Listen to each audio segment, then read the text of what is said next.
You're probably seeing a lot of hype right now around the Apple Vision Pro, but here's something very important that's been drowned out by all the hype. Even if you could afford it and you actually use it, let's talk human vision and the Apple Vision Pro. The Apple Vision Pro does not allow room for eyeglasses. And maybe like all the other people out there riding the hype train, you're thinking, why are you making such a big deal out of that? Just wear contacts or get the inserts. It doesn't affect enough people for it to be a big deal.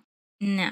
That is what we call in the UX industry an assumption. And as good practitioners of UX, we don't just work with assumptions. We do our research and we look at the reality. We also want the tech to work for the human, not the human for the tech. So stick with me here and I'll debunk these two myths, starting with the second one. It doesn't affect enough people for it to be a big deal. The World Health Organization predicts that 40% of the global population will be nearsighted by the year 2030. And it's predicted that half of the global population will be nearsighted by 2050. That's half, y'all.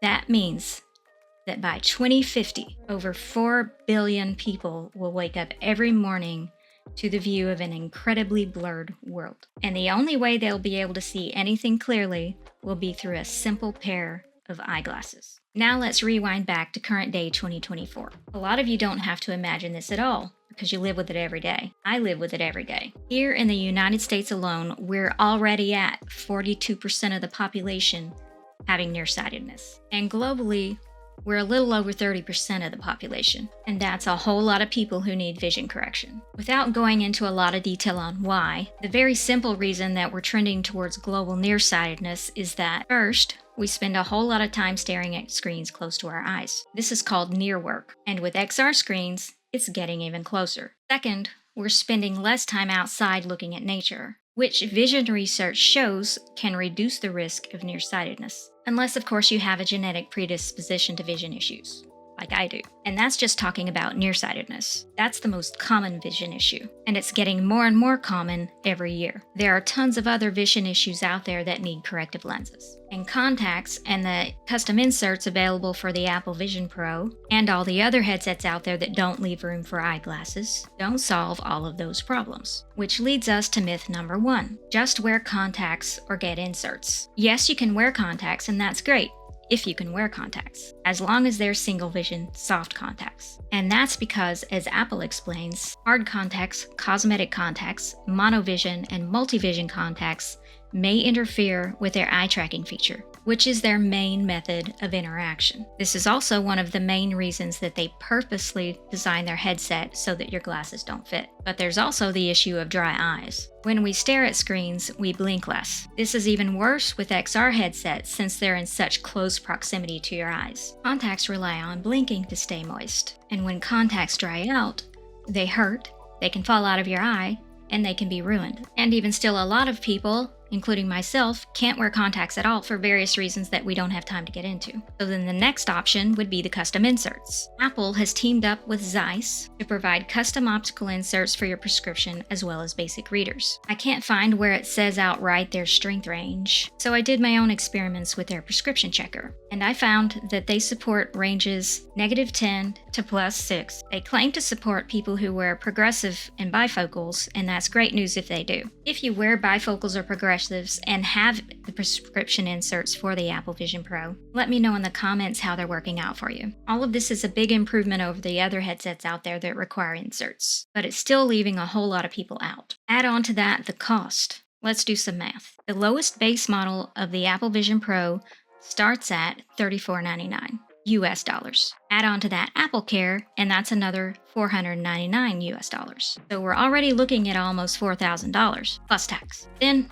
let's add on the inserts. The inserts start at $99 US dollars, and that's only if you use a very basic over-the-counter reader. If you have a prescription, they cost $149 US dollars. Relatively speaking, that's not a huge increase, and it's actually less than I expected, so good on them. But now let's add on to that our everyday eyeglasses. My current eyeglass prescription cost me $765 US dollars, just for the exam and the lenses, not including the frame since I use some I already own. And yes, there are sites out there where you can get cheap glasses, but again, they don't support everyone's needs, including mine, and I need a new prescription every year. Actually, I need them more than once a year, but it's too expensive, so I just stick with 1 year. So now with our math, we're looking at almost $5,000 US plus tax. But what about shared headsets? If you plan on sharing a headset, that might save you some money in the long run, but you'll have to get custom inserts for everyone who needs prescription glasses to see every time their prescription changes.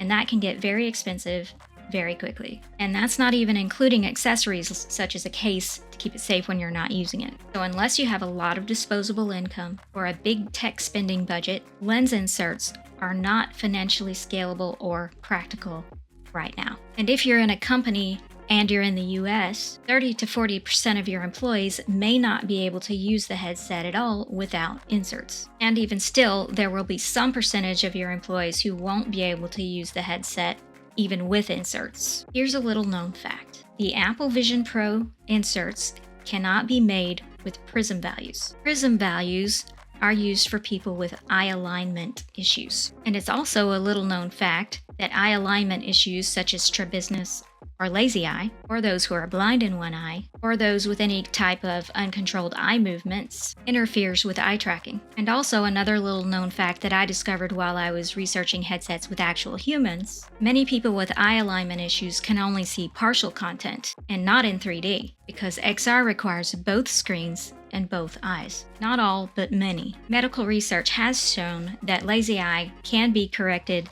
with VR for some people. And here's yet another little known fact. Switching from astigmatism can also interfere with eye tracking, or it can cause accidental misclicks if it happens in the middle of an uncontrolled eye twitch. And this is one of the main reasons that eye tracking is not recommended as a primary input method for XR devices. Make it optional, or make it very easy to add accessible input options for those who can't use eye tracking. Or better yet, figure out a way to make it a non-issue. You can't expect mass adoption when the masses can't even see what's in the headset, or can't afford to see what's in the headset. Let me be clear, I'm not hating on the Apple Vision Pro. These things have to be figured out as the tech companies work to make these headsets lighter and smaller. These are inevitable growing pains in that process. The size and weight of the headsets will decrease. And Apple has filed patents for digital vision correction, so you wouldn't need glasses or inserts at all in the future. And that will open up the world to mass adoption as they become more and more like our everyday eyeglasses. But we still need to be able to see the world without having to charge our glasses. And that, for now, is still a ways off. Is the Apple Vision Pro a step forward in XR technology? Yes. Does it still have a ways to go to be usable by the majority of people? Yes, the Apple Vision Pro is a tool for tech companies and pioneers to create apps and software to drive the industry forward. It's not meant for the masses. We'll see what happens with their next iteration. You can click on the screen right now to learn more about visibility and legibility in XR. I hope you enjoyed this video. I'll see you in the next one.